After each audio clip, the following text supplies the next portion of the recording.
The sky was orange and heavy as the sun slid behind the hills. Dust clung to every edge of Clara Boone's porch, just like it clung to everything in her life. Her bare feet pressed into the cracked wood. She held a chipped mug of cold coffee and watched the road like she always did at this hour. She did not expect anyone. No one came out this far.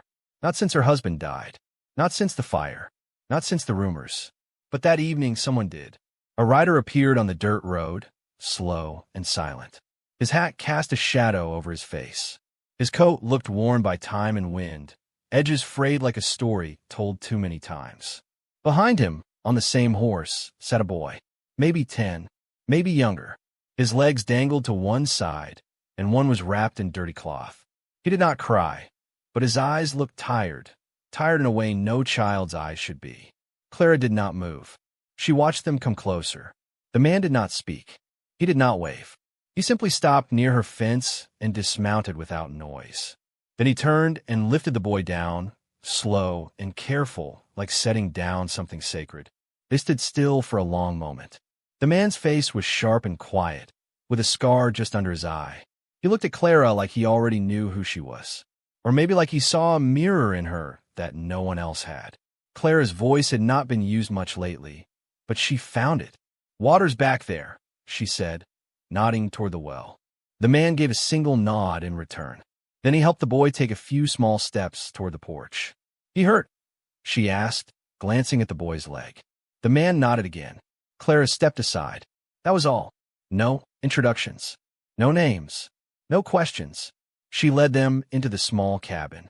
Inside, it smelled of smoke and dried herbs. The walls held nothing but quiet. She pointed to the old bed in the corner. The boy sat slowly, trying not to wince. The man stood nearby, hands loose by his sides. He did not sit. He did not leave. Clara looked at both of them. The man's silence. The boy's eyes. Something passed between them, grief, maybe, or survival. She poured water into a tin cup and handed it to the boy. He drank slowly, not spilling a drop. The man finally spoke. His voice was low and flat. "We will not stay long." Clara nodded once. "You can stay tonight," she said. "Tomorrow is tomorrow." He looked at her, searching her face. But she was not afraid. She had already lost everything fear could take. Outside, the sky dimmed. Inside, the silence grew softer.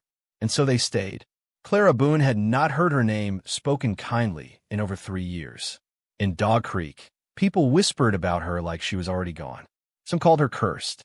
Some said she had lost her mind. Others simply avoided her path. That was fine with Clara. The town had never offered much besides pain. She lived in a small, leaning house just past the old well where the creek bent east. Her land was dry, the fence sagged, and the roof held more rust than tin. But it was hers, and it was quiet. Most days, she worked the garden. Rows of stubborn pepper plants grew there, thin and bent but alive. She talked to them sometimes, not because she was strange, but because they never talked back. 2 goats wandered the yard. One had a limp. The other had a bad habit of chewing boots. Clara never named them. Things that stayed too long tended to break her heart. The wind in Dog Creek never slept. It came from the west most days, dry and full of secrets. It brought the scent of smoke, of old cattle trails, of places Clara had never seen. She listened to it in the mornings, sitting on the porch with her coffee, bare feet on the wood. The wind carried things others missed, shifts in weather, footsteps on far dirt, whispers too soft to name. Now it carried something else. A boy. He was in the back room, lying on the bed her husband had built with his own hands. The same bed where she had once lain awake, waiting for boots that never returned. The boy did not speak. He watched everything with wide, quiet eyes. His leg was wrapped in fresh cloth now, clean and dry. She changed it twice a day. He winced, but he never pulled away. She did not ask where he had come from. She did not ask what had happened to him. She already knew the shape of pain. It did not need retelling. The man, Calder, though she did not know his name yet, had slept outside near the barn. She saw him through the window that morning, rolling up a thin blanket and brushing off dust. He moved like someone used to waiting, used to not being wanted. Clara brought him bread without a word. He nodded once and took it gently. She liked that he never asked for more than she gave. Later that day, she found him patching the hole in the chicken fence. She had not asked. He had not explained. He just did it, hands firm, shoulders quiet. The boy watched from the window. Clara stood under the tree for a long while, looking out over her land. The sun was high, the dust warm. Somewhere far off, a hawk cried into the wind. She closed her eyes. Rumors still floated in town, like flies around a sore. Witch, widow, madwoman. But now, she had company, and maybe that would change everything. The days passed slowly after they arrived, soft and wide like the wind over dry fields. Calder did not say much. He worked without being asked. He mended the fence near the goat shed, gathered fallen branches near the creek bed, and fixed the crooked hinge on the cabin's back door. When Clara offered him a meal, he nodded once in thanks. When she handed him a cup of water, he drank it in silence and set the tin gently back on the porch rail. She learned that his boots were worn thin and his coat had been sewn by hand, more patch than fabric now. His rifle stayed slung across his back, but his hands always moved slow, careful, like he was used to not being trusted. The boy stayed inside. He did not speak. Not to Clara, not to Calder, not even to the goats that wandered near his window each afternoon. He flinched at loud sounds, the slam of a shutter, the crack of firewood breaking. Sometimes he sat up in bed in the middle of the night, breathing fast, eyes wide. Clara never said a word. She only brought water, tucked the blanket tighter, and sat nearby until his shoulders stopped shaking. They were 3 people in a house built for 2, sharing a silence that did not feel empty. Calder nodded to the boy each morning through the doorway. The boy never nodded back, but he watched him. Every motion, every tool he used, every step he took around the land. Watching but never asking, like he was trying to decide if this man was made of stone or something softer underneath. Clara noticed small things. A piece of carved wood left on the windowsill, shaped like a tiny horse. Calder's work. The boy picked it up once, turned it over in his hands, and held it to his chest like something valuable. She said nothing. In the evenings, Calder sat outside with his back to the cabin wall. He cleaned his knife or stared out at the trees.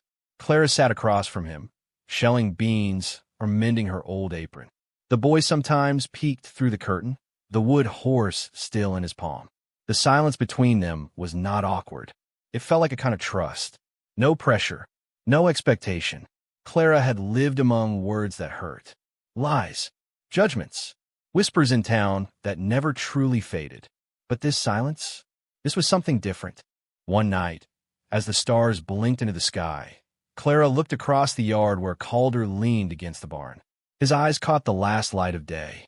She wanted to ask him where he had come from. She wanted to ask the boy what had broken him. But instead, she stirred the fire in the hearth, placed a blanket by the door, and whispered to herself. Some things heal better when left quiet. The morning started like all the others. Warm dust rose from the ground as the sun climbed slow above the trees. Clara fed the goats, watered the peppers, and swept the porch without much thought. Calder was already by the barn, fixing the door latch that creaked in the wind. The boy sat on the step, legs tucked under a thin quilt, the carved wooden horse resting beside him. He still had not spoken, but his eyes followed everything. Clara had grown used to his silence, to the way he held himself like a bird waiting for the wind to change. Some part of her understood it, how it felt to stay quiet just to survive. But that day, something shifted. It started with a chicken. One of the hens, bright-feathered and mean-tempered, escaped from the pen and ran squawking across the yard.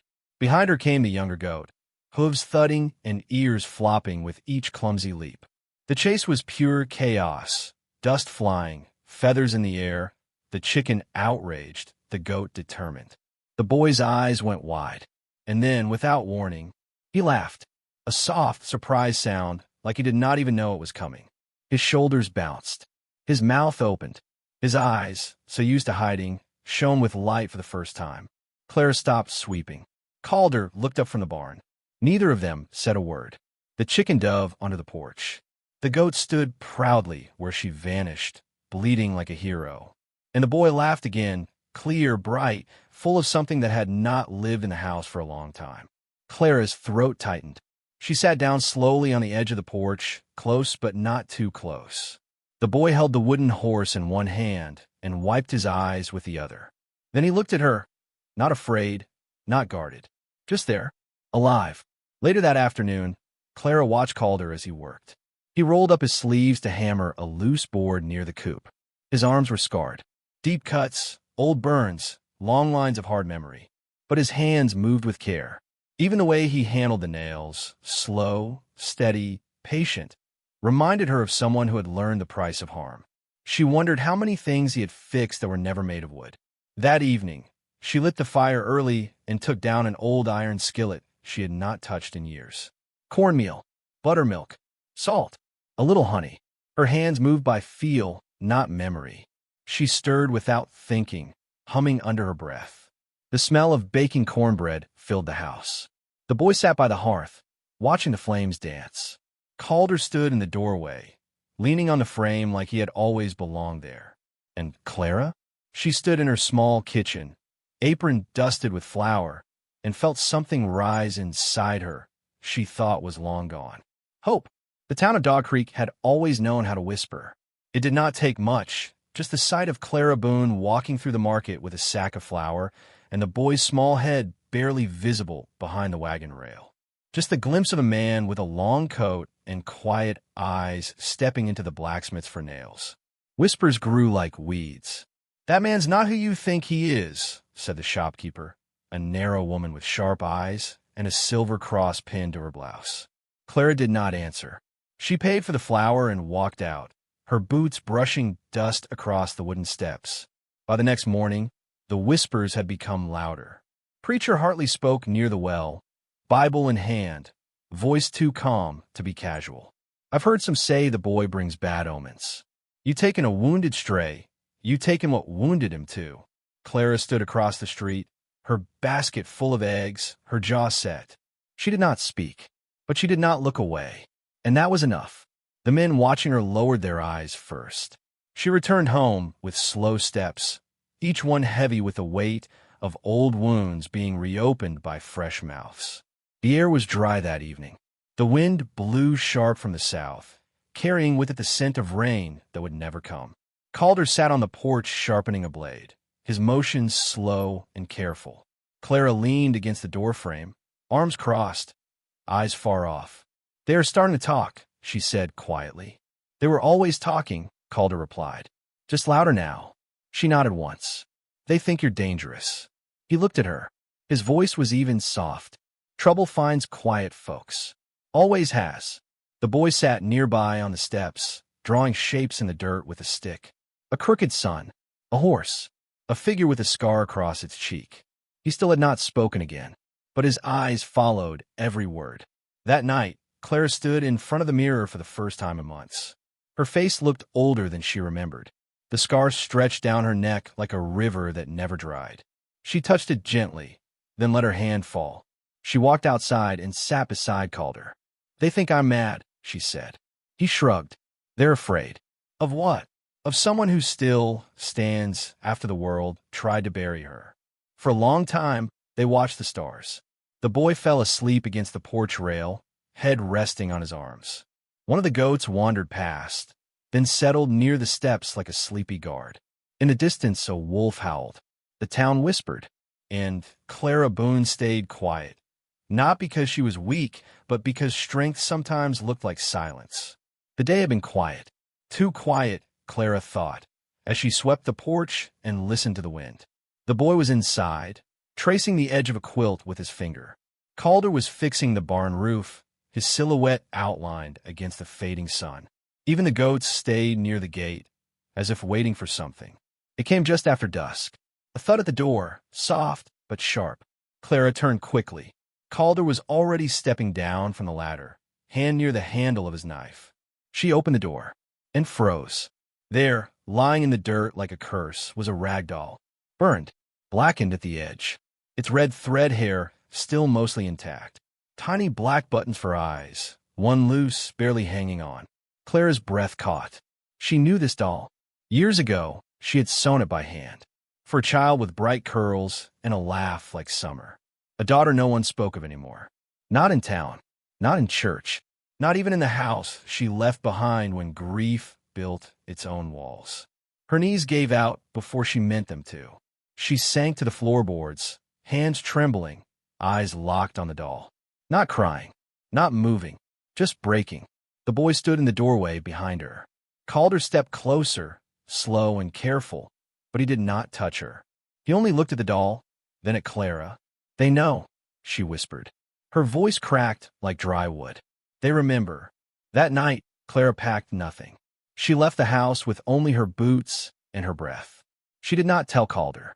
She did not look back at the boy, who watched her from the shadow near the stairs. She walked past the barn, through the broken fence, into the hills behind the creek. The wind followed but said nothing. Branches clawed her coat. Stones bit into her feet. Her hair caught on dry twigs, but she kept walking. Into the dark, into the ache, into the place where silence was not empty, but complete. She reached a ridge just before midnight. The stars above looked too bright. The earth below felt too far. She sat under a twisted pine, wrapped her arms around her knees, and let the cold creep in. "I'm tired," she whispered. "I'm tired of being strong." The night said nothing back, and maybe that was the comfort she was looking for. She stayed like that for hours, breathing in the dark. Not praying, not hoping, just being small beneath a sky too big to care. The burned doll remained where it had landed, silent proof that memory had sharp teeth. At the house, Calder stoked the fire. The boy clutched the wooden horse and stared at the door that would not open again. Out in the hills, Clara closed her eyes. She did not want to be found. Not yet. Morning came slow. The sun crawled over the hills, pale and unsure. The ground was cold beneath Clara's legs. Her coat was damp with dew. She had not slept, just drifted in and out of thought, too tired to cry, too numb to feel. She sat at the edge of a dry riverbed, surrounded by dust and old branches. Once, water had moved here. Fast, wild. Now it was just cracked earth and forgotten stones. That felt familiar. A crunch of boots pulled her back. She did not turn. She already knew it was Calder. He stepped down the slope without a word. Moved like he had been here before. Like tracking someone in pain was not new to him. He stopped a few paces away. Looked at her. Not judging. Not asking. Just seeing. "You did not have to come," Claire said softly. He shrugged. "I figured you were not done yet." She gave a bitter smile, dry as the wind. Done what? Running. Breaking. Hiding. She stared at her boots. Mud caked the toes. Her hands trembled in her lap. "I cannot go back," she whispered. "You do not have to. Not right now." He sat beside her, on the ground, not close, not far. Just there. She finally looked at him. His face was rough from sleep. His beard caught pieces of leaf. His coat was dusted with trail dirt, and yet his eyes were steady. "Kind. You do not have to be strong," he said quietly. "You just have to breathe again." She exhaled, slow and shaky, like it was the first breath she had taken in days. And then it came. The tears. Not loud, not wild, just silent rivers down her face, carving through the grit like spring water finding its way through rock. She turned away, ashamed, wiping at her eyes with the back of her hand. But Calder did not look away. He reached down, pulled off his gloves, and held out one hand. She stared at it. Then, slowly she took it. His fingers wrapped around hers, warm, rough, real. Not saving, not rescuing, just holding. They sat like that for a long time. Birds called in the trees above. A breeze stirred through the dry weeds. The sun rose higher. Clara finally stood. Her legs were stiff, her steps unsure. Calder stood with her, but he did not offer to carry her. He only walked beside her, let her lean when she needed, let her stumble without shame. Back through the brush, past the broken fence, toward the small house where a boy waited in the doorway, wooden horse clutched to his chest. When she reached the porch, she looked back once, at the hills, at the place where she had come apart. And then she stepped inside. Not whole, but not alone. The sky was heavy with heat when they came. 3 riders on tall horses, dust rising behind them like smoke. Their coats were dark, their hats pulled low, and their eyes sharp with the kind of confidence that comes from a badge and a weapon. Clara saw them from the garden. Calder stepped out of the barn before they even reached the fence. He stood tall, quiet, one hand resting at his side. Not near his gun, but close enough. The boy watched from the porch, wooden horse clutched tight. The lead man dismounted slowly. He was older, gray-bearded, with a scar through one brow and a voice like gravel. "You're Calder Price?" he asked. Calder didn't answer, just looked at him. "We know who you are," the man continued. "You ran from duty, left soldiers behind in the eastern hills, buried your badge, and vanished. That about right?" Still, Calder said nothing. The second rider spat in the dirt. Deserters do not get second chances. Clara stepped forward then, wiping soil from her hands. "You came all this way for old ghosts?" she asked, voice calm but hard. "We came for a man who broke his oath," the sheriff said. "He belongs to the law now." Clara looked at Calder. He did not flinch, did not speak. She stepped between them. Her hands trembled, but her eyes did not. "You want him?" she said. "You'll have to walk through me." The silence that followed was heavier than gunpowder. The sheriff raised a brow. "You would stand in front of a man like that? A man who left his own behind?" Clara nodded once. "I've been left behind too many times." He stayed when others would have walked. "That's all that matters now." The sheriff looked at her long and slow. And then he backed off. Not because he was convinced, but because something in Clara's face told him this would not end the way he expected. He swung back into his saddle. "This town may tolerate you," he said, "but they will not forget." "Let them remember," Clara replied. The riders turned. Their horses kicked dust as they rode off, slow and sour. Calder watched them disappear. Then he looked at Clara. "You did not have to do that," he said. "I know," she replied, "but I did." That afternoon, she rode into Dog Creek alone. The market grew quiet when she arrived. The same people who once turned their backs now watched her with narrowed eyes and hushed voices. She did not bow her head. She bought flour, rope, seed. At the counter, the old grocer paused before handing her change. "Was it true?" he asked. Clara met his eyes. It was enough. She rode home slow, her back straight, her gaze forward. At the gate, the boy ran out to meet her. Behind him, Calder leaned against the porch, arms crossed, eyes tired. Clara smiled, just a little. The town had seen her stand tall, and now they could not pretend they had not. The heat hung low that morning, the kind that made even the birds stay quiet. Clara was tending the pepper rows behind the cabin. Calder was splitting wood under the shade of the old cotton tree. The boy sat nearby, drawing shapes in the dirt, circles, arrows, rivers. And then they heard it. Hoofbeats. Not fast, not loud, just steady. Sure. Clara stood slowly. Calder dropped the axe. One rider came into view. He wore no badge, no gun belt, only a long leather coat, sun-bleached and patched, and a single braid down his back, silver woven into the black. His face was stone, his eyes sharp and quiet, like he saw everything all at once and judged none of it. The boy stood when he saw him, but he did not run. The rider stopped just past the gate. He dismounted with a grace that said warrior, not in weapon, but in memory. He looked at Clara first, then at Calder, then at the boy. He said something in a language Clara did not know.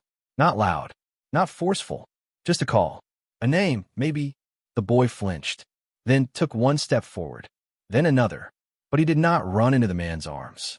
He walked halfway to him, then stopped, turned, and looked back, at Clara, at Calder, at the home behind them. And then, slowly, the boy walked back to Clara. He reached for her hand. She felt his fingers slip into hers, small, warm, certain.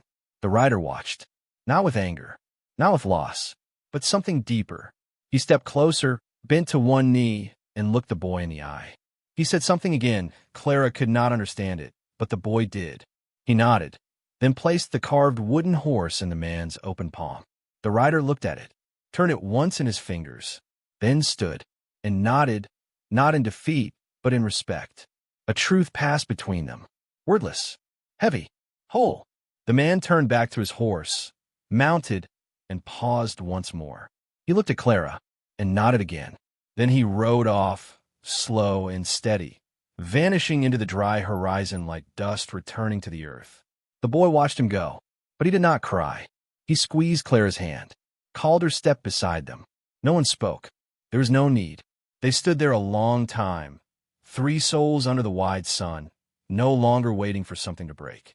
Behind them, the house stood still. Ahead of them, the wind moved soft across the land. They were not a family by name, but they were a family just the same. The summer settled in slow. Dry wind swept across the hills. The creek ran low but steady. The goats still wandered too close to the garden beds, and the chickens scratched under the porch like they owned it. But the ranch felt different now. Not just lived in, rooted. Calder started building a new barn out back, using lumber from the fallen cottonwood and nails traded from town. He never said what it would hold, but the way he shaped the beams, slow and careful, told Clara it was something meant to last. The boy helped, handing him tools, watching every move. Calder carved a new wooden horse for him, this one with a tiny feather etched into the side. When the boy received it, he pressed it to his heart and smiled without needing a word. Clara planted sunflowers along the fence line. They grew tall, taller than she remembered, yellow faces turning toward the sun like they knew something about healing she had yet to name. The town still whispered, but not as sharp as before. At the general store, someone held the door for her. The blacksmith nodded as she passed. Even the preacher stopped to say, "Good morning," without looking away. Small cracks in old stone. No one called them a family. But Calder mended boots in the evening while the boy hummed old tunes and Clara sliced apples for the oven. No one said the word, but it was in the way the boy leaned his head against Clara's arm when he got sleepy, in the way Calder checked the locks each night without being asked, in the way the porch light burned a little longer now, just in case someone needed to find their way home. One afternoon, the boy spoke again. He and Clara sat under the willow tree where the wind was softer. He held the carved horse in one hand, a stick in the other, drawing rivers in the dust. "Are we staying?" he asked, voice quiet. Clara smiled, brushing dirt from his cheek. "Yes," she said, "we're staying." That evening, Calder sat beside her on the steps. The sun dipped low, casting long gold across the yard. "You ever think it would feel like this?" he asked. Clara shook her head. "No, I thought the fire had taken too much." He nodded, watching the boy chase a chicken in the tall grass. "Turns out," Calder said, "some things don't burn. They just wait." Clara looked at him, then took his hand, not tightly, but like she might never let go. And the boy ran past them laughing, kicking up dust. Sunflower petals caught his shirt. They had not built much, just a barn, a fence, a place to rest their bones. But what they had built was enough. It was real. It was home. If this story touched your heart, please let us know in the comments. Would you have made the same choice Clara did? Or would you have walked away? And if you believe that family is not just blood, but who stays when others leave, then share this story with someone who needs to hear it. Do not forget to like, comment, and subscribe, because sometimes the quietest stories leave the loudest mark.